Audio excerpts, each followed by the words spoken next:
Hello दोस्तों, आज मैं आपको हेल्थ टिप्स के अंदर बताने वाला हूँ। कोरोना के ऊपर आज अपन बात करेंगे हेल्थ टिप्स में कि अपन कोई भी अपना जो पेशेंट है या अपना कोई घर का व्यक्ति है उसको कोरोना हो गया है तो अपन उसकी किस तरह देखभाल कर सकते हैं घर पर रहकर ही। यानी उसको हॉस्पिटल में भर्ती किराए बनाई, यानी हॉस्पिटल में भर्ती आपको तभी कराना है जब उनको कुछ ज़्यादा सिम्टम्स हो रहे हो, यानी ज़्यादा उनको जो प्रॉब्लम आ रही हो।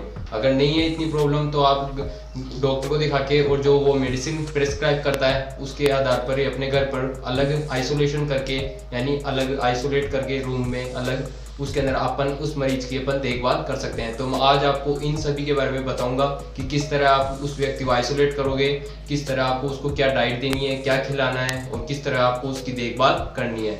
तो अगर मेरे चैनल पे आप पहली बार विजिट कर रहे हैं तो मेरे चैनल को आप सब्सक्राइब कर दें और बेल आइकन को जरूर दबा दें और वीडियो को शुरू से लेकर अंत तक देखना, बहुत आपके लिए इंटरेस्टिंग होने वाला है। आपको यानी पूछने की जरूरत नहीं पड़ेगी आपको और क्या करना पड़ेगा। मैं आपको इस वीडियो में पूरी जानकारी देने वाला हूँ कि आपको किस तरह कोरोना व्यक्ति की आपको घर पे कैसे केयर करनी है।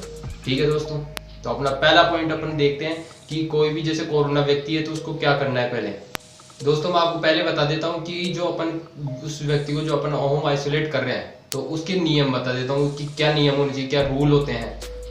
अपन जिस भी व्यक्ति को आइसोलेट कर रहे हैं वो एक अपने पूरे फैमिली से अलग होना चाहिए, यानी उसका रूम एक अलग सेपरेट होना चाहिए। ठीक है, और उसको अलग ऐसे रूम में एडमिट रखना चाहिए, यानी ऐसे रूम में उसको रखना चाहिए जहाँ पूरा यानी हवादार होना चाहिए, अच्छे से हवा पास हो उस रूम से। ऐसे नहीं कि बंद कमरा हो पूरा, यानी फुल खुला कमरा होना चाहिए जिसमें हवा अच्छे से पास हो। और उस व्यक्ति की देखभाल करने के लिए 24 घंटे एक व्यक्ति होना चाहिए, यानी उसको पूरी जो देखभाल करे उसकी केयर करे। और उस व्यक्ति के जो भी लक्षण है वो ज़्यादा गंभीर नहीं होने चाहिए, यानी उसके मैं आपको बताऊंगा आगे कौन से ऐसे लक्षण है जो अगर ज़्यादा गंभीर हो है तो उसको अपन घर पे नहीं रख सकते, उनको फिर हॉस्पिटल में ही एडमिट करना होगा। तो ये थे आइसोलेशन के थोड़े रूल कि इनके अंदर अपने को इस तरह थोड़ा ध्यान रखना है। और भी आगे आने वाले हैं उनको मैं आपको बताऊंगा। दोस्तों मैं आपको बताता हूँ कि जो आइसोलेशन में जो मरीज रह रहा है उस व्यक्ति को क्या करना चाहिए। यानी कोई अगर वो होम आइसोलेट है, कोई अलग सेपरेट है, तो उस व्यक्ति को खुद को क्या करना चाहिए।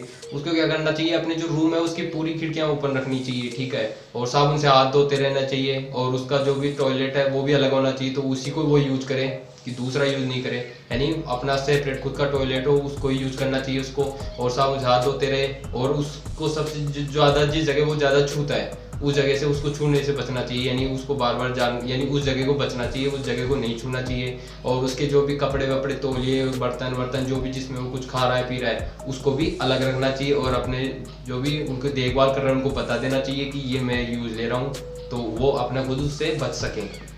अब नेक्स्ट अपन बात करेंगे कि जो मरीज है उसके टेम्परेचर के बारे में, उसके ऑक्सीमीटर यानी पल्स, उस पल्स के बारे में और उसकी ऑक्सीजन लेवल के बारे में। तो मैं आपको बता देता हूँ कि कोई भी अगर जो पेशेंट है तो उसका टेम्परेचर अपने को नापते रहना चाहिए दिन में 2 बार। और अगर उसका टेम्परेचर 100 डिग्री फ़ारेनहाइट से ऊपर है तो अपने को डॉक्टर को बता देना चाहिए। और उसकी जो पल्स है, जो अपनी ऑक्सीजन का लेवल है वो 95% होना चाहिए, यानी 95% से नीचे नहीं होना चाहिए। यानी अपने को SpO2 जो पल्स ऑक्सीमीटर जो नापने का आता है, मशीन आती है, उससे अपने उसके पल्स देखते रहने, यानी उसकी सांस की वो देखनी है अपने को कि उसकी जो सांस का लेवल है वो 95% से कम नहीं होना चाहिए। और उसका जो टेम्परेचर, बॉडी टेम्परेचर वो 100 फ़ारेनहाइट से ऊपर, ज़्यादा ऊपर नहीं होना चाहिए। ये इन खास बातों का इनका ध्यान रखना चाहिए उस पेशेंट के लिए अपने को।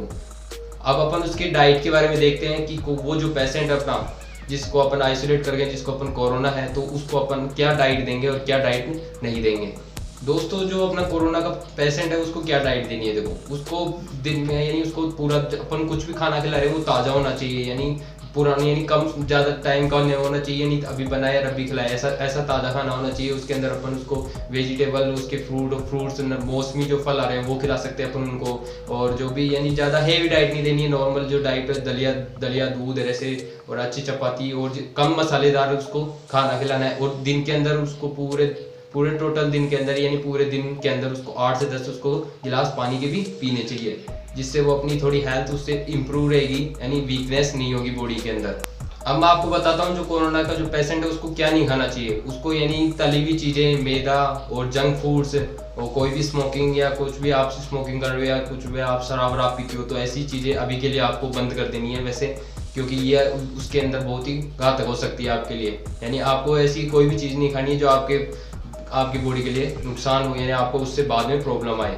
अब अपन बात करते हैं कि जो आइसोलेशन की जो अवधि है वो कितने टाइम की होती है, इसमें कितना टाइम रहता है, कब अपन आइसोलेशन से हट सकते हैं।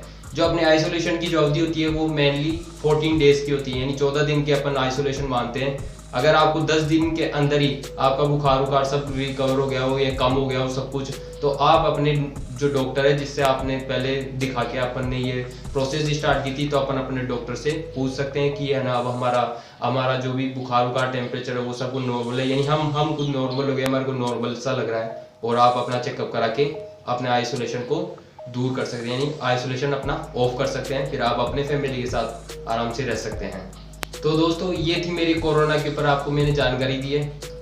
मैंने आपको कोरोना के ऊपर सब कुछ बताया कि किस तरह आपको उस पेशेंट का क्या ध्यान रखना है, किस तरह की उसको डाइटें देनी है, और किस तरह वो अपना आइसोलेशन दूर कर सकता है या बंद कर सकता है। तो आपको मेरे द्वारा बताई गई ये इन्फॉर्मेशन आपको कैसी लगी कमेंट करके ज़रूर बताएं। तो दोस्तों मिलते हैं नेक्स्ट वीडियो के अंदर। Thank you.